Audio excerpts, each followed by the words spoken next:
perspektif peneliti dalam akuntansi. Diawali dengan perolehan ilmu akuntansi. Ilmu akuntansi diperoleh melalui pengalaman konkret yang mendorong pengamatan dan pemikiran mendalam terhadap suatu fenomena. Keunikan dari peristiwa atau ritual tertentu memotivasi seseorang untuk membentuk hipotesis dalam bentuk konsep abstrak dan generalisasi. Hipotesis tersebut diuji untuk memahami implikasi yang dihasilkan dalam berbagai situasi baru.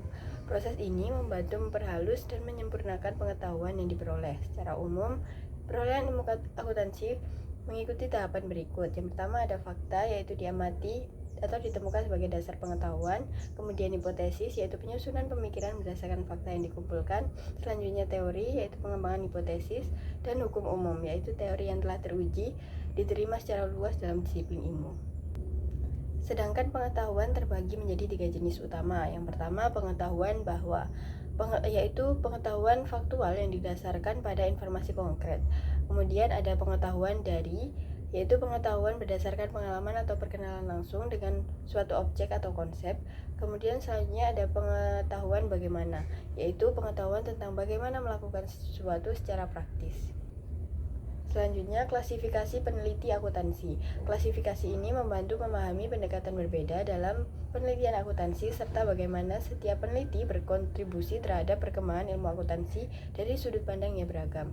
Salah satu tipologi yang digunakan dalam mengklasifikasikan peneliti adalah yang dikembangkan oleh Mitroff dan Kilman yang membagi peneliti menjadi 4 kategori utama. Yang pertama, ilmuwan abstrak, artinya menggunakan panca indera dan berpikir secara sistematis. Mereka dimotivasi oleh penyelidikan berbasis metodologi dan logika yang ketat dengan fokus pada kepastian, keakuratan, dan keandalan. Ilmuwan dalam kategori ini bergantung pada paradigma yang sederhana namun terdefinisi dengan baik. Yang kedua, teoretikus konseptual, artinya mengutamakan pemikiran dan intuisi dalam menganalisis fenomena. Mereka berusaha menemukan banyak penjelasan atau hipotesis untuk suatu fenomena dan lebih berfokus pada penciptaan teori baru daripada pengujian langsung. Kemudian yang ketiga ada humanis khusus, artinya menggunakan panca indera dan perasaan yang dalam memahami suatu fenomena. Mereka berorientasi pada keunikan individu manusia, bukan pada teori abstrak, serta menempatkan nilai subjektif dalam setiap penelitian yang dilakukan. Yang terakhir, yang keempat, ada humanis konseptual, artinya mengandalkan intuisi dan perasaan dalam penelitian mereka. Fokus utama mereka adalah kesejahteraan manusia dan dampak sosial dari penelitian yang dilakukan. Mereka mengarahkan penyelidikan konseptual untuk kebaikan umat manusia secara umum. Baik, selanjutnya adalah perspektif metodologi akuntansi antara ideografi versus nomotesis. Penelitian akuntansi memiliki peran penting dalam menyusun hukum-hukum umum yang memungkinkan prediksi yang dapat diandalkan terhadap fenomena yang belum diketahui. Pendekatan utama yang digunakan dalam penelitian ini adalah pendekatan nomotesis dan ideografi, yang mana mencerminkan perbedaan dalam asumsi dasar ilmu sosial.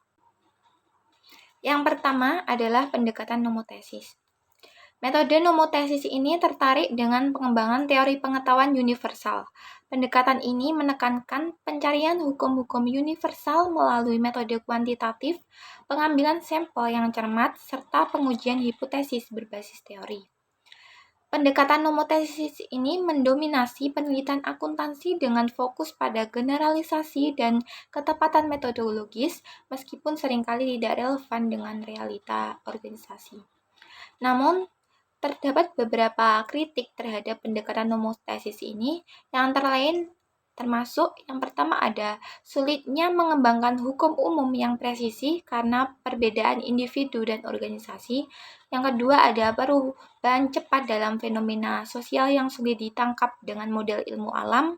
Yang ketiga ada kesadaran subjek penelitian dapat memengaruhi perilaku mereka berbeda dengan objek penelitian di ilmu alam. Dan yang keempat, ada variabel dalam penelitian organisasi dapat mengubah fenomena yang diamati. Dan yang terakhir, ada keterbatasan dalam memahami aspek-aspek tertentu dari perilaku organisasi yang lebih kompleks. Selanjutnya adalah pendekatan ideografis. Sebaliknya dari metode nomoteis, metode ideografis ini tertarik untuk mengetahui kekhususan sebagai salah satu persyaratan praktis yang merupakan pengetahuan mengenai bagaimana untuk bertindak dengan tepat dalam berbagai jenis situasi khusus. Artinya, pendekatan ideografis berfokus pada pemahaman mendalam terhadap fenomena spesifik melalui metode kualitatif seperti studi kasus, observasi partisipatif, etnografi, dan fenomenologi. Pendekatan ideografis ini lebih menekankan interpretasi subjektif dan pengalaman individu dalam suatu organisasi. Beberapa metode dalam pendekatan ideografis antara lain, yang pertama ada etnografi. Etnografi ini melibatkan keterlibatan langsung dalam lingkungan penelitian untuk memahami perilaku individu dalam organisasi. Kemudian yang kedua ada fenomenologi, yang mana mempelajari pengalaman subjektif individu dengan mengikuti langkah-langkah sistematif dalam memahami fenomena sosial. Nah, meskipun perdebatan ideografi versus nomotesis ini terus berlangsung, pendekatan yang menggabungkan kedua metode atau triangulasi semakin diakui. Triangulasi memungkinkan validasi hasil penelitian dari berbagai perspektif, mengungkap dimensi yang mungkin tidak terlihat dalam satu metode saja, serta membantu mengintegrasikan teori secara lebih komprehensif. Penelitian akuntansi di masa depan dapat memilih di antara 3 pendekatan utama, yang antara lain, yang pertama ada menggabungkan metode nomotesis dengan ideografis dalam satu penelitian. Yang kedua ada menggabungkan kedua metode secara bergantian untuk mengatasi kelemahan masing-masing. Dan yang ketiga ada pengembangan ilmu baru yang berbasis pada praktik dan eksperimen dengan perpaduan antara pendekatan pragmatis dan kritis. Selanjutnya adalah perspektif ilmu akuntansi. Perspektif ilmu akuntansi terbagi menjadi 2. Yang pertama adalah perspektif normatif. Perspektif normatif di dalam akuntansi berfokus pada bagaimana praktek akuntansi seharusnya dilakukan.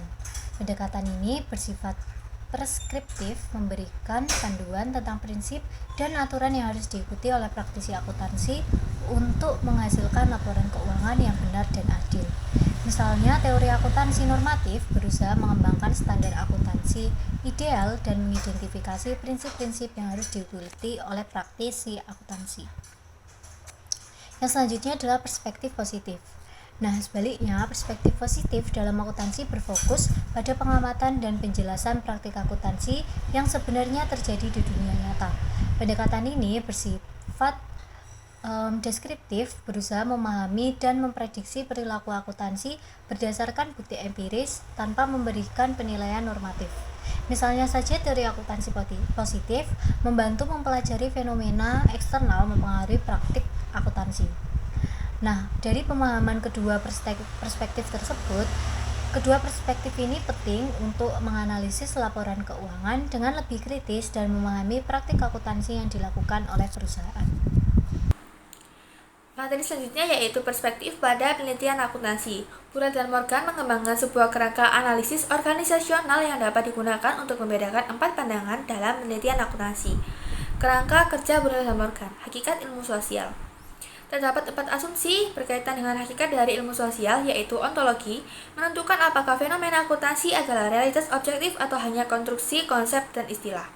Lalu epistemologi menyangkut dasar pengetahuan dengan perdebatan antara positivisme, mencari hukum universal, dan antipositivisme, pengetahuan bersifat subjektif. Sifat manusia, debat antara voluntarisme, manusia bebas menentukan tindakannya, dan determinisme, manusia dikendalikan oleh lingkungan. Dan yang terakhir yaitu metodologi, perdebatan antara pendekatan ideografis, studi kasus mendalam, dan nomotetis, mencari pola umum. Lalu selanjutnya hakikat dari masyarakat. Asumsi mengenai hakikat masyarakat yaitu perdebatan regulasi dan perubahan radikal.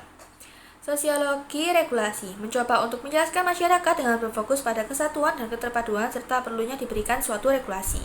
Dan sosiologi perubahan radikal yaitu mencoba untuk menjelaskan masyarakat dengan berfokus pada perubahan radikal, konflik struktural mendalam, cara pendominasian, dan pertentangan struktural yang terjadi pada masyarakat modern.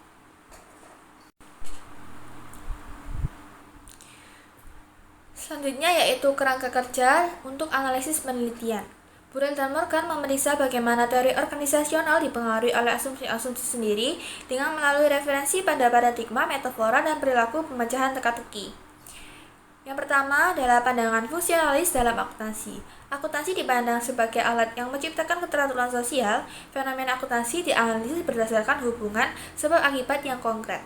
Lalu pandangan interpretatif dalam akuntansi menekankan pemahaman subjektif dalam praktik akuntansi, berasumsi bahwa percaya pada pengetahuan, realitas sosial, dan hubungan teori praktik adalah pandangan interpretatif dalam akuntansi. Lalu pandangan humanis radikal dalam akuntansi menyoroti bagaimana akuntansi dapat menjadi alat perubahan sosial yang berfokus pada transformasi sistem akuntansi untuk menciptakan keadilan.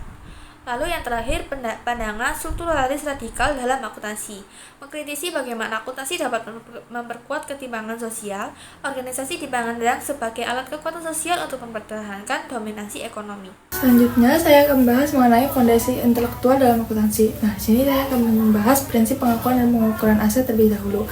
Terdapat dua, yaitu biaya historis, yang dimana aset dicatat berdasarkan biaya perolehan pada saat diperoleh, yang mencakup semua biaya yang diperlukan untuk membuat aset siap digunakan. Nah, prinsip ini memberikan dasar yang stabil untuk pengukuran awal aset. Nah, selanjutnya di sini ada pengakuan aset. Nah, maksudnya adalah aset diakui jika besar kemungkinan bahwa manfaat ekonomis di masa depan akan mengalir ke perusahaan dan biaya perolehan dapat diukur secara handal. Nah, kriteria ini memastikan bahwa hanya aset yang memiliki nilai ekonomis yang diakui di dalam laporan keuangan. Selanjutnya, terdapat fondasi intelektual untuk aset tidak berwujud. Nah, salah satu aspek penting dalam fondasi intelektual akuntansi adalah pengakuan dan pengukuran aset tidak berwujud seperti modal intelektual atau intelektual capital. Nah, model intelektual ini terdiri dari human capital, structural capital, dan relational capital. Nah, human capital ini merupakan nilai ekonomi dari sumber daya manusia atau SDM yang terkait dengan kemampuan, pengetahuan, ide-ide, inovasi, energi, dan komitmen mereka dalam menciptakan nilai bagi perusahaan. Nah, struktur kapital. Struktur kapital ini mencakup setiap elemen struktur organisasi yang memfasilitasi kemampuan karyawan untuk menciptakan kekayaan bagi perusahaan dan stakeholder. Nah, ini termasuk prosedur internal, sistem, dan infrastruktur dari organisasi tersebut. Nah, selanjutnya terdapat relational capital. Relational capital ini mencakup hubungan yang harmonis atau jaringan asosiasi yang dimiliki oleh perusahaan dengan mitranya, seperti pemasok yang handal, lalu pelanggan yang loyal, dan hubungan dengan pemerintah atau masyarakat sekitar. Nah, meskipun modal intelektual ini sangat penting dalam bisnis modern, pengakuan dan pengukurannya masih menjadi tantangan karena sulit diukur dan tidak memenuhi kriteria pengakuan aset dalam akuntansi tradisional.